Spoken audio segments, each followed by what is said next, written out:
Alright. Balance Adjustment Policy, version 2.02. The development team acknowledges that following the Season 2 version update, the overall game balance has shifted too heavily towards offense. We sincerely apologize that the actual balance changes did not align with the development intentions and policy previously communicated to players. We deeply regret not being able to address the improvements and adjustments that the community had hoped for. Okay, so in this part here, I would say they admit that they have lied, indirectly, because they say we deeply regret not being able to address the improvements and adjustments that the community have hoped for, and then they will talk about how they said that they will do it but didn't do it. Because no, before he said it, like policy previously communicated to the players. So what we told the people, we did not do. And therefore, the community was angry and we deeply regret it. That is very good, guys. Moving forward, we are committed to distinguishing between issues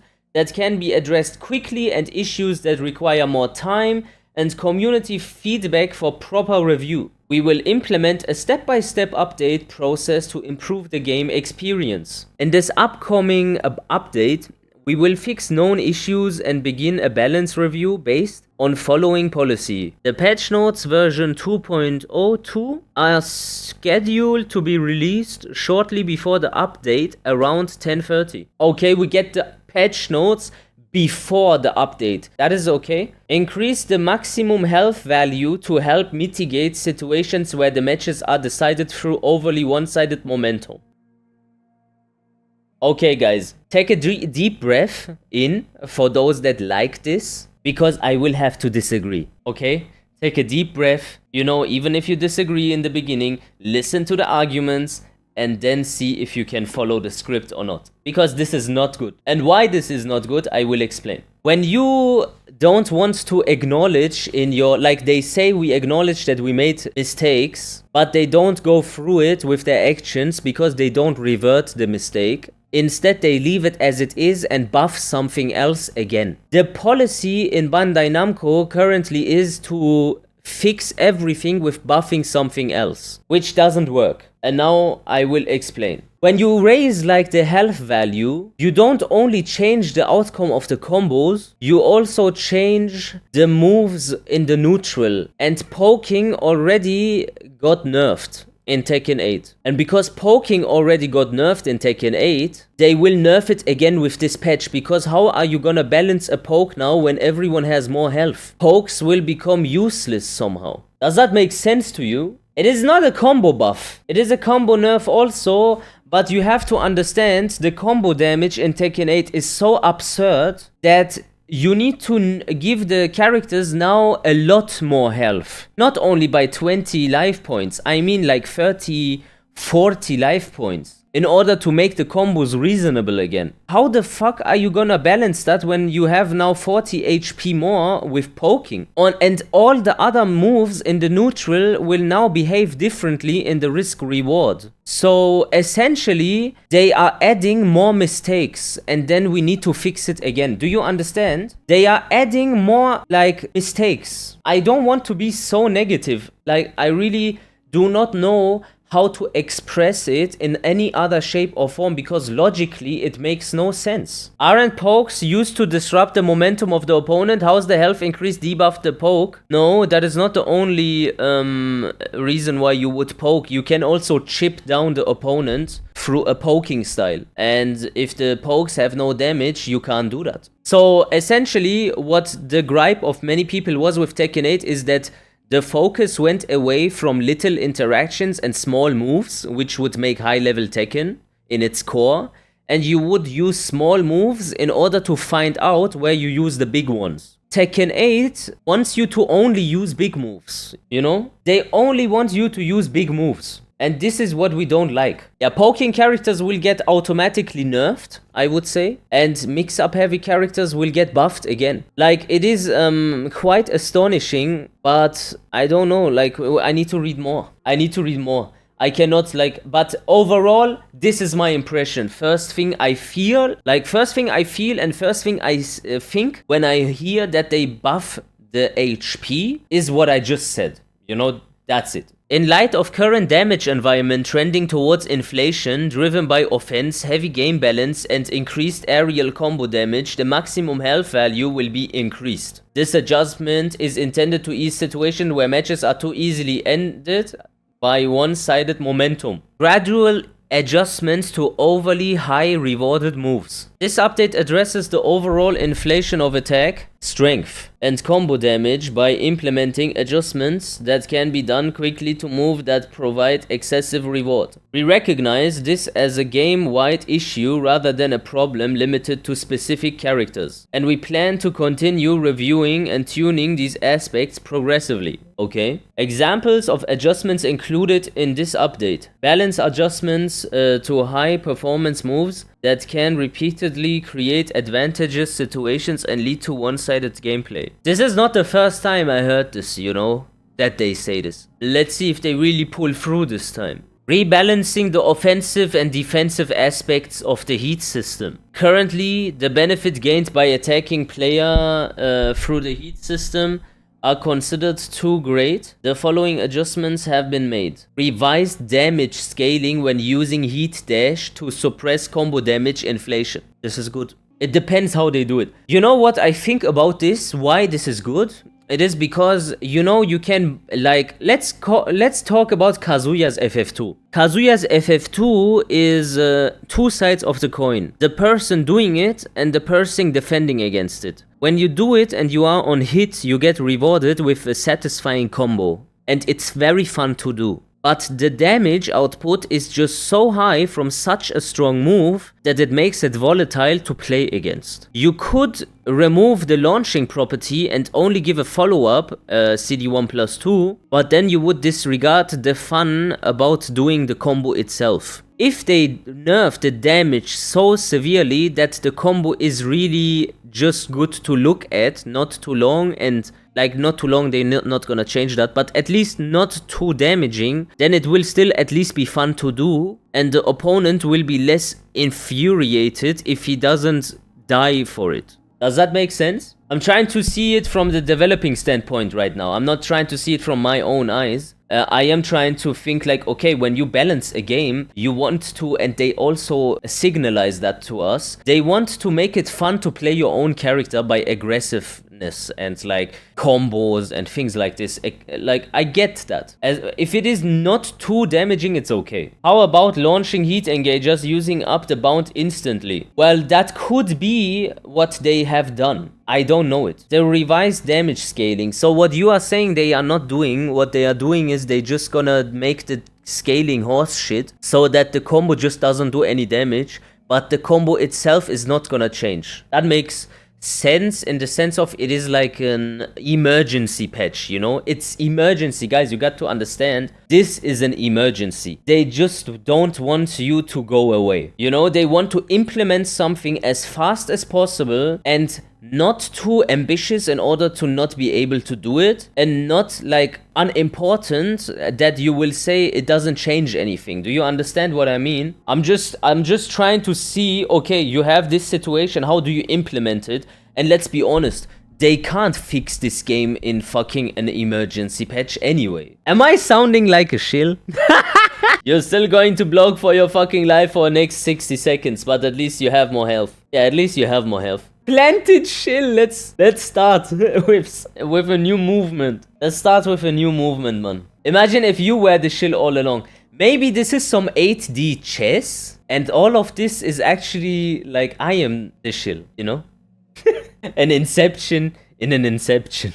No, it's not. Adjusted frame advantage on hit for heat engagers. That is very good, chat. What was our gripe with heat engagers? Heat engagers are plus 17. I hope they are plus 5. Plus 7, I would say 5 is better. 7 is still a lot. Guys, these 2 digits plus frame situations in Tekken 8 is just something that has never happened before. That makes just no sense. Just forget about that joint overall. Think from fucking 0 to 10, bro. Like, and then realizing 8 and 7 is like super fucking high plus frames. They will do 15. Hey, yo, listen, if they do from 17, 15, I'm gonna lash out. Okay? Is that a deal? I am here presenting myself from like the most calmest, most like an understanding way. Hey Bandai Namco, you know what? Okay, let's go through this, bro. If you do that joint from plus 17 to plus 15, I'm gonna be on your ass again, bro. Like, Murray, get your ass ready, man. Maintaining benefits for the attacker while allowing the defender more opportunities to respond. Additionally, adjustments have been made to chip damage as follows. Reduce additional chip damage during heat. Change the system so that moves which already deal chip damage do not receive extra chip while in heat. Future updates will also include adjustments to the amount of chip damage dealt by individual moves. Okay, everything gets toned down, okay? I think it is okay, like it is better than the way it was before because it objectively is. But subjectively, I want them to just realize that chip damage is dumb and we don't like it. Who thinks that even, for me, even 5% chip damage is 5% too much? Personally, I just disagree with chip damage. Chip damage makes no sense to me. Is there anyone that thinks like, you know what, chip damage could be cool? You know, it could be a cool mechanic. Yeah, I think the chip damage is only okay if it is applied in combo. That's the only place where chip damage I find it cool, you know? You get launched and their gripe with the game is always, yeah, your one launcher mix-up dead.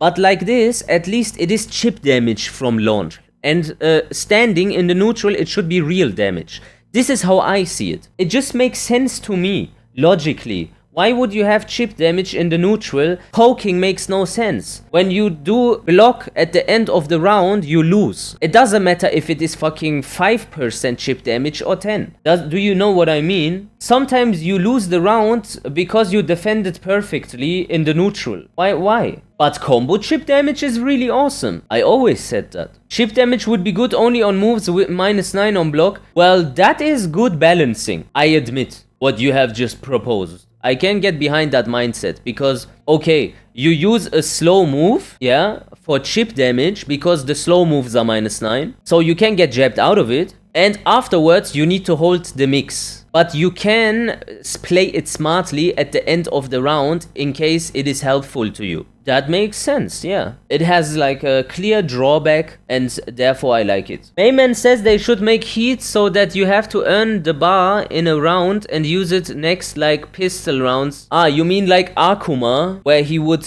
build the meter and decide where he wants to spend it tactically. Yeah, that makes sense, yeah. That makes sense. So, would you say that you want to be able to achieve that in every round, at the end of the round? Or do you want to achieve it slowly, but then maintain it over the rounds and then spend it wherever you see fit? Because wherever you see fit would make it a one-time thing. A one-time thing. In one round, like an install, you can use heat. I think in one round I would prefer one singular round. It would be like Heihachi's install, but just better balanced. And Heihachi would need to lose his install, or he can only use the install one round with his heat. And the next rounds he plays without heat and without install. But then we need to take a look at install, the properties, they make no sense. Like, this install that Heihachi has at the moment is unacceptable. Future updates will also include adjustments to the amount of chip damage dealt by individual moves. Future balance adjustments. In the next update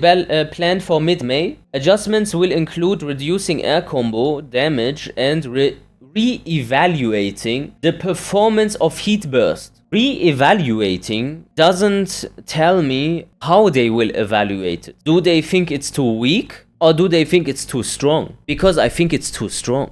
Yeah, you evaluate something in order to fix it, obviously. Why would you evaluate it? There is apparently a problem, but I wonder where they see it. Okay, listen, I do believe, like, personally, if I am evaluating now the properties of the heat burst performance, I would come to the conclusion that it is unreasonable that the heat burst can hardly be stepped. Can we all agree on that? You know what, I have a problem with the heat burst mechanic as well, and mechanics in Tekken 8 overall, but this is like, I don't know, man, many people might disagree with me.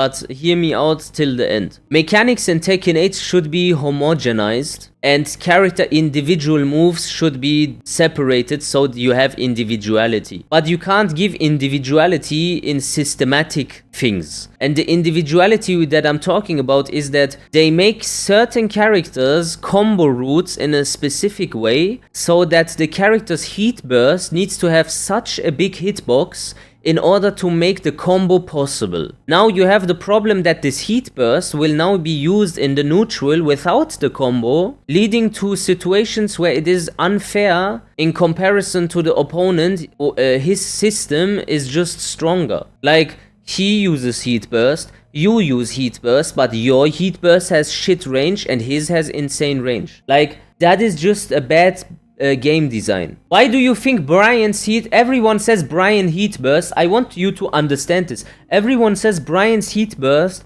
is very, very broken and you hardly can step, specifically Brian. Why do you think they say Brian? It is because Brian has a combo routes where the heat burst seemingly doesn't even connect, but it still does. And then the combo has 1 trillion wall travel. You know which combos I'm talking about. Like, he throws the opponent to range 3 and presses heat burst. The first time I saw it, I was like, yeah, but this is gonna whiff, no? And then I saw it connect and I was like, what? That is weird. I think they need to fix that. Additionally, we will continue to review issues that could not be addressed in this update, such as moves that consistently create advantageous situations leading to one-sided matches, attacks with disproportionately high rewards relative to their risk. Moving forward, we remain committed to incorporating player feedback and will focus on resolving cases of overly dominant character performance and interactions that result in one-sided gameplay. Okay, fair enough. I'm gonna show you something now, which I wanted to point out, something positive about Harada. But not because I have to, it's because it's just objectively positive. I can't deny that it is positive, you know. But some people might not see it, so I want to talk about it. So let's talk. This one is also something I want to talk about, Shinblade. Let's talk about that first, because I didn't understand why he said this, and he didn't answer, so... Watch this Season 2 patch will give people an excuse to come back to Tekken 8, even though it doesn't fix their concerns. I watched those Tekken 5, Tag 2, Tekken 7 streams, motherfuckers couldn't even complete a damn combo. Come on back home, main. Like, I don't understand what he means with excuse. Like, okay, we said that the game is bad and the patch is bad, and then we stopped playing, and then they listened to us and they say they try to fix it. Here's a emergency patch, and then if I try the patch, I am using it as an excuse. You think this is right? You know why it don't make sense to me? It is because when we had the patch for the first time and we saw the patch, the Season 2 patch, some of us, including me, said we don't even play this at all. This is horse shit and I am not gonna play this. Like, before the talk and everything, like when they just rolled out a few keynotes, we boycotted and they said, oh, you didn't even try it yet. And then we said, okay, we try it. We tried it and it was even worse. Now they make an emergency patch, a hot fix, and we want to try it, and they say if you try it, you use it as an excuse to come back to Tekken 8. Do you know what I mean with that? I just don't know why he says this. Without attacking him. I didn't use any bad words, nothing. I am chill, all good. I'm just trying to understand why he says this. Anyways, now I am gonna go through the next tweet. Okay, so the next message is about Harada. And this is one of the first like positive messages that I have like stated, honestly, because there was nothing positive. Someone came to me and said in chat, like in my comment section, yeah, what have you done? You are only dooming. You did not bring any positivity, only negativity. And I was like, my answer was just straightforward. If the situation is negative, my response will resemble that. That's not so hard to understand. When there is a situation which is positive, my response will resemble that also. And what I see here is a positive situation. This person here wanted to virtue signalize a little bit, part of Team Casual Measure. And the brother, him, has said, Harada Tekken. Michael Murray, thank you for listening to the community feedback despite the unwarranted backlash. When the backlash was not warranted this time, when will it ever be? When will it ever be warranted? I saw this and I was mad. When I saw this, I was mad. I can't lie. I mean, there's a reason why it has 80 likes and 300k views. Despite obviously Harada like quote retweeting it then later. But if it was not negative, people would agree with him. But from 300k, 80 likes is like very bad. And then I was like, okay, well, damn, now they are gonna victimize themselves and shit again. And then Harada posted this and I was so astonished. And I was like, okay, if I get mad when Murray acts like a bitch and blocks people for disagreeing with him, and him, the polar opposite, he's getting glazed and he says that he doesn't deserve it, then I need to signalize to him that I appreciate that he does that. Because he writes, I personally do not think that this backlash is at all unjustified. So I personally do not think that this backlash is at all unjustified, is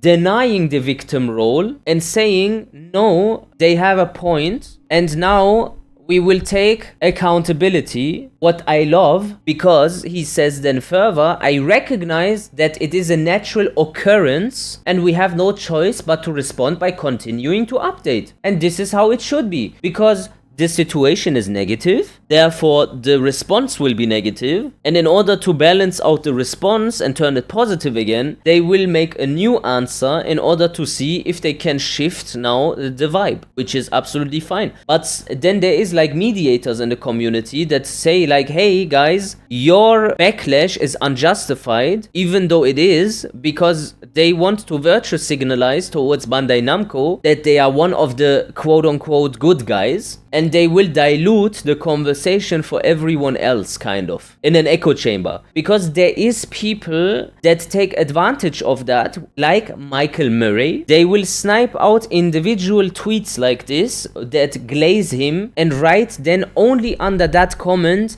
yeah, I know there's a lot of people that liked season 2 and stuff like that, like Murray. We have seen his interactions. We have seen how he cherry picks positive comments and ignores everyone else or blocks. And this is the polar opposite. And therefore, he needs to get amplified, that we say like, hey, this is the direction the community managers and the conversation between us and Bandai Namco should be, and not the way it is with Murray. I will be the first one to call out when they fuck up, because you already know I do that. This is the right direction. Acknowledgement of the status quo and accountability. Acceptance of wrongdoings is the first step towards fixing a problem. You have to realize and admit it, which they have done. I will try again. It is comparable to someone that is addicted but gaslights himself into saying, I am not addicted. If you say that, you cannot fix your addiction. Same with them. They fucked up. If they pretend they didn't fuck up, they will not unfuck it.